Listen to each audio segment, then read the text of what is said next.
Well, in high school, I always did sketches. I drew in the margin of my books, which my teacher didn't like. So I always liked to sketch. I like to do anything with a pencil in my hand.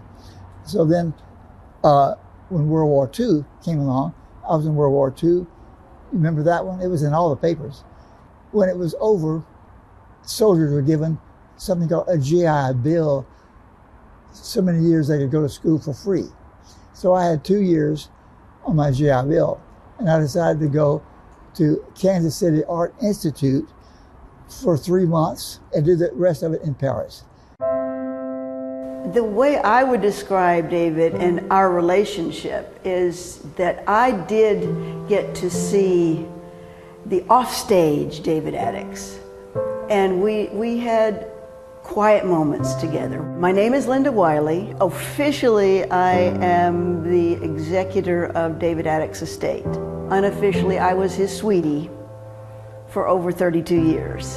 I don't have quite the same experience of the more quiet moments, but even behind the scenes when David would just drop in unexpectedly just into the gallery on a random day, there was just always joy there. He had an amazing sense of humor.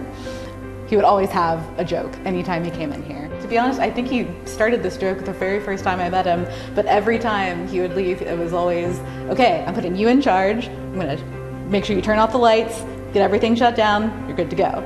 And then he would leave, and he told me that every single time he left the gallery until the last time. I gotta tell you, he told everybody that. I'm sure he did. It became the thing. What is the difference between ignorance and apathy? I don't know, and I don't care, is the answer. I would like to have my own museum, have a building somewhere that is the Adickes collection. That's a dream which might come true, it might not. As executor of the estate, to try to promote David's legacy and create a museum for David's work. The Adickes Art Project is working on trying to find the suitable home. The first one to be starting with would be the We Heart Houston sculpture. In true Adickes form, he had bought a little parcel of land on I-10, and because it was his land, by gum, he placed his sculpture on it. We Love Houston is my gift to my love letter to Houston. I'm doing that for this town. I love this town, so it's been good to me, and I'm trying to be good to it. The We Heart Houston now is on loan to Hobby Airport. The latest of the statues to be bought and placed were the Beatles, which were over at Eighth Wonder Brewery, and they were bought by George de Montron, local car dealer here in Webster. I bought the Beatles sculptures for several reasons, one of which was that David always wanted to have his big art publicly displayed. He liked to have it looked at, and he wanted to have a legacy. And I felt like I had a venue for displaying it. My name is George de Montron, and I'm not only a David Adickes collector, but I'm a David Adickes fan. I think I met him a long time ago at his studio, talking about the President's Heads, and then we were able to show together as two individual artists. 3 years ago almost, he hired me as his assistant, and I worked at his house helping him. And like most artists, a lot of it was unfinished. You know, we were still making molds, and he'd made a video of him making molds and wasn't able to put it out before his decline in health. And my students and I made those together, and it was just so neat.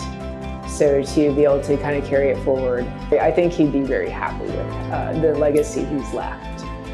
My favorite memories, but also a part that really changed how I work, was his use of color and motion. The colors are what really I like the most about David's work as well, especially in his painting. And even in his sculpture work, Harlequin musicians are really colorful. So he only used 3 colors with those. Really? Yeah.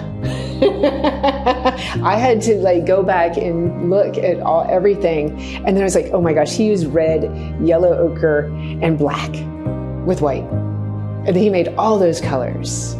David was an artist born in Texas, but he was not a Texas artist. You won't see bluebonnets, longhorns, He was very much a French artist. But it became more and more evident through the years that Houston really was his home base. And David was also very lighthearted. And hey, let me think about how I can make the world a little prettier place, a little bit more colorful place. What I really will miss about David is, his personality, his jokes, his engagement. He could talk literally for an hour, and he'd do most of the talking. I'll miss being able to ask him questions. One of my favorite memories is he was just having like a day that he wasn't like quite as stable, and so I gave him my rolly chair, and we ended up rolling him like around the gallery, and he had the best time. Like the joy and the fun. That's what I love about David's work. Mm-hmm. This is not angst-ridden art. This is joy-filled art. Art wasn't what he did, it's who he was. He definitely was the definition of dreaming big. It didn't really matter the logistics. It was just he wanted to do it and he was going to make it happen. It's amazing that you mentioned making it happen, because that ends up being the title of a book that I ended up making for David, exploring the creative process through the sculptures of David Adickes. The piece he was most proud of was definitely the Sam Houston statue. He grew up in Huntsville. Sam Houston is buried in Huntsville. Adickes family are buried in Huntsville. So, quite frankly, the Adickes family goes back as far as Sam Houston. I think my legacy is already established. Big Sam, everybody, they drive by and think, who did that? So, I'm not Picasso. I wish Picasso was my hero. Are you through? Now say that, get it over with.